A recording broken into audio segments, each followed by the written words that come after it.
Hollywood often conveys a glamorous image, but what kind of impact does Hollywood have on our youth? According to the Journal of Adolescent Health, by the time American youngsters finish high school, they have spent more time in front of a television screen than in the classroom. They spend 16,000 to 20,000 hours per year watching television compared to only 14,000 hours in a classroom setting. Since our youth spend so much time exposed to the media, whether it be television, movies, magazines, or the internet, it has substantial effect on them. In recent years, there has been a significant increase among children and adolescent cases of violence, sex, alcohol, and drug abuse. America's youth has been negatively impacted by Hollywood. I'd like to share with you all some statistics about national homicide statistics from 2000 to 2005. These statistics are provided by the Center for Disease Control, and it shows homicide statistics for ages 10 to 24 population, that's depicted in red, and for the general population depicted in green. And you can definitely see that from 2000 to 2005 there has been a large amount of homicides for the age groups of age 10 to 24. Okay, and there is a definite need for movies and television programs with less violence, sex, drugs, and alcohol in television and movies.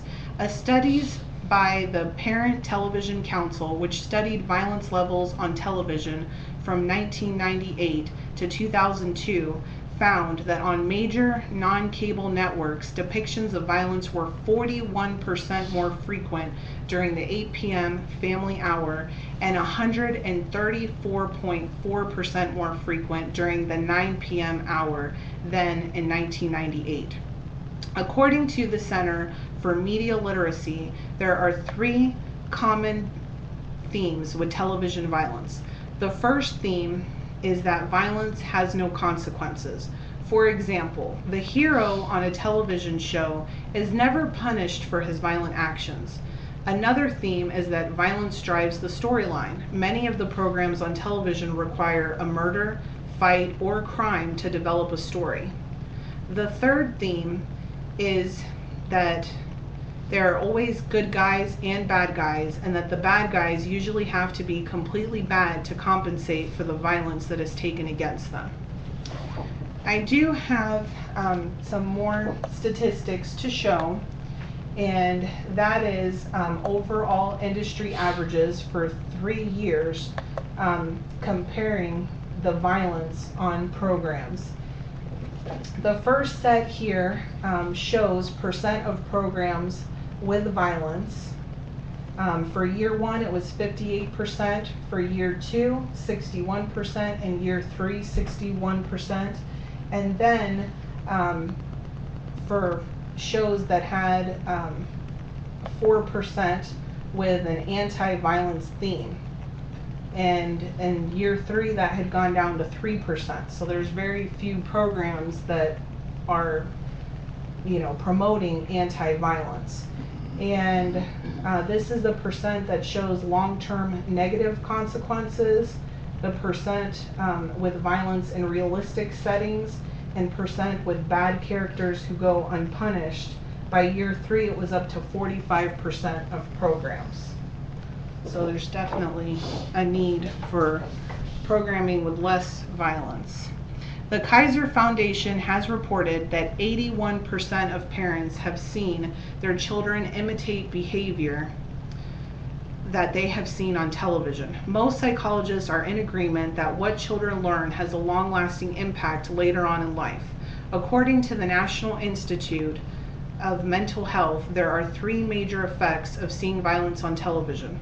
The first is that television The first is that children may be more likely to behave aggressively towards others. A second effect is that children may become less sensitive to the suffering and pain of others. A third effect is that they may become more fearful of the world around them. The Federal Communications Commission is supposed to hold networks accountable for their programming. They are supposed to enforce the ban on violent programs during the primetime family hour. However, there are currently no laws prohibiting or restricting depictions of violence on television. The only type of programming they do control more are programs that have sexual content. They also control curse words on non-cable broadcast networks. The FCC will impose maximum fines for nudity or the F word for television networks, which break the rules. There is a definite need for the FCC to police the major network television programs during family hour. One thing that parents can do to prevent children from watching inappropriate shows is to use parental controls. Unfortunately, many parents do not know how to use the parental controls on their television. There is a need for better education from networks and cable companies on how to use parental controls. Even with parental controls set on your television, there is no better way to prevent your children from watching violent programs than to spend time with your children and watch television together. Many researchers agree that it is best not to place a TV in a children's bedroom. It's best to have the TV in a common area where you are aware of what they are watching. There are a few entertainment companies and networks that are working towards creating more family-friendly programming. For example, WMFE Public Broadcasting offers a wide array of educational and clean programming that the whole family can enjoy together. One of the best examples and most recognized is the Walt Disney World Company. According to Walt Disney's Company overview, with the creation of Mickey Mouse and Snow White and the Seven Dwarfs, the world's first full-length animated feature, the Disney name quickly became synonymous with quality entertainment for the whole family. Pictures are some of the few movies, or Disney pictures are some of the few movies that families can all watch together. Another network that is geared towards family-friendly programming is the ABC Family Channel, which is also owned by Disney. Imagine being able to sit around the television with your entire family to watch a sitcom or television program without having to worry about what your children will see and how you will explain the inappropriate behavior to them. If programming doesn't change, and we continue this trend of violence, drugs, and alcohol, how will it further affect our youth? Children are starting to act out violently at earlier and earlier ages.